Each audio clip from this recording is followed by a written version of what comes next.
Hey, what's up everyone? Welcome to Let's Talk, the series where Враги подходят с востока! Цель на севере! this is your friendly neighborhood Birdman, and today we're talking about Black Widow.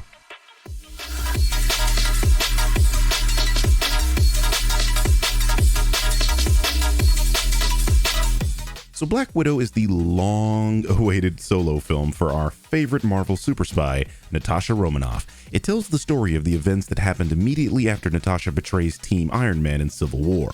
While on the run from the United States government, Natasha settles somewhere in Norway where she receives a package from her sister, another Black Widow. Natasha meets up with her sister in Budapest, and together they uncover a plot to take over the world governments using trafficked girls while Natasha settles demons from her past.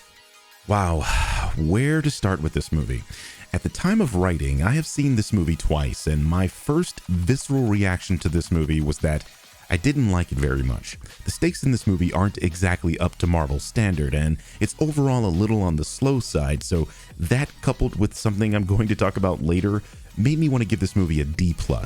However, after seeing it a second time, I've come to the conclusion that I may have been a little harsh. My initial emotions aside, I don't think this is a very good MCU movie.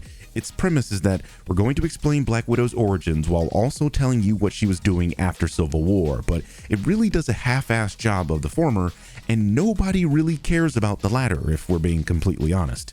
In many ways, this movie feels entirely unnecessary as it doesn't really add anything to the post-Endgame MCU other than telling us there was yet another super soldier and that there are other Black Widows, something we already knew. And that's a common symptom of MCU-related properties of late. Literally everything released after Avengers Endgame feels like they're afraid of moving the story forward. Spider-Man Far From Home gives us a post-blip world, but it doesn't really seem interested in setting up a larger story, choosing instead to focus on the loss of Tony Stark and what that means to the titular character. WandaVision is enjoyable and fun, but the most it does is set up a Scarlet Witch that should have been set up properly after Age of Ultron. Falcon and the Winter Soldier tells a story that barely moves the needle forward too. Loki seems the most promising, but even that seems to drip feed information. Black Widow is yet another MCU property that just seems to stop dead because of Endgame, and I think the vast majority of us keep tuning in because we want to see a post-Endgame world where the movies and shows are setting up something grand. And this is this movie's second biggest failing in my opinion, because we know what happens to Natasha after this movie. We care about what happens with Natasha after Avengers Endgame, and in that respect, this movie is simply too late. This movie honestly should have released right after Civil War and before Infinity War because you simply don't care about what's going on in this film, and most people are eagerly awaiting the post-credit scene, hoping it leads to something post-Avengers Endgame. And it does, but it's such an underwhelming thing that you're going to leave the theater going, that was it? Well, that or you're going to be seriously confused, especially if you're not really into comics or haven't seen Falcon and the Winter Soldier. Before I talk about the thing that bothered me the most, I'd like to talk about the thing that I love the most. Florence Pugh steals every scene she's in. She plays the second Black Widow, Yelena Belova, and is this movie's MCU guy. You know, the MCU guy, the person that provides the film's comedy, especially in moments of levity. Why do you always do that thing? Do what? The thing you do when you're fighting. This thing that you do when you whip your hair when you're fighting with the arm and the hair and you do like a fighting pose. It's a fighting pose. You're a total poser. I'm not a poser.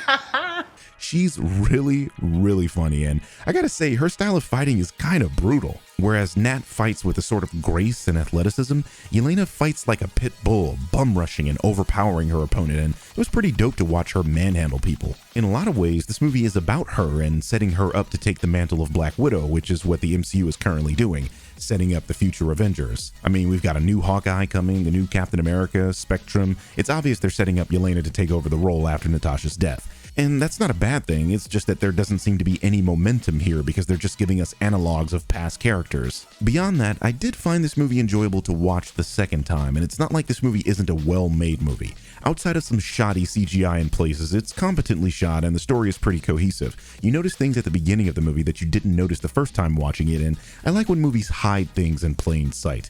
I also thought Scarlett did a good job, but she's always great as Ned, and I expect it from her. She's the reason we've been wanting a Black Widow movie in the first place. She's very likable and has some kick-ass action sequences, if far and few between.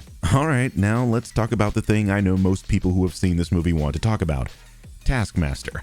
In the comics, Taskmaster is Anthony Masters, a mercenary with the ability to perfectly mimic nearly any person he sees to the point that he can beat or stalemate almost any enemy in hand-to-hand combat. He's one of the coolest and most beloved characters in Marvel Comics, which is why I cannot fathom why Marvel would do what they did to him in this movie. It absolutely beggars belief why they would do this again. You're probably thinking, what do you mean again? Well, this is Iron Man 3's Mandarin all over again. This is Captain Marvel's Marvel all over again. This is not Taskmaster. This is a bullshit photocopy of a forgery done in pencil taken with a pre-iPhone cell phone. Marvel should be ashamed of themselves for even letting this idea get off the page. And it's not even so much who they got to play Taskmaster, even though that was completely unnecessary. They have completely changed who he is, his motivations for doing what he does, and even going so far as implanting a chip in Taskmaster's head. They even say the Taskmaster Protocol.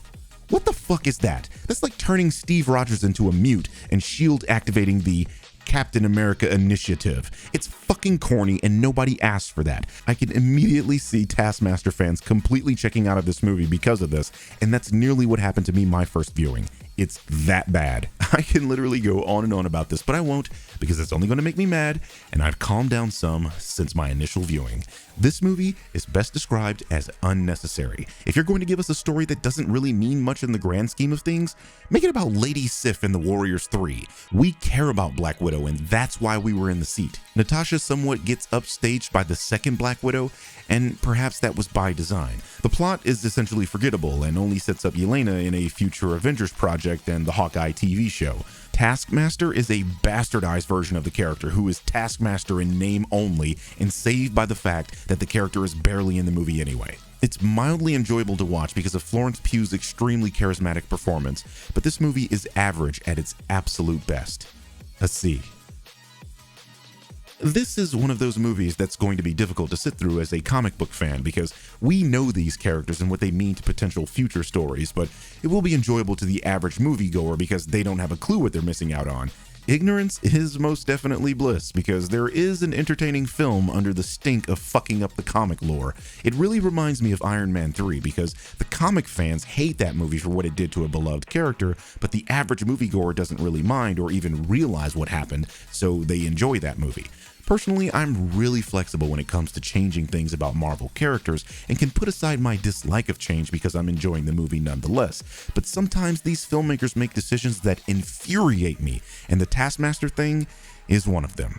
I'm sorry, but how I feel is how I feel. Anyway, this has been your friendly neighborhood Birdman, and I'll catch you in the next one.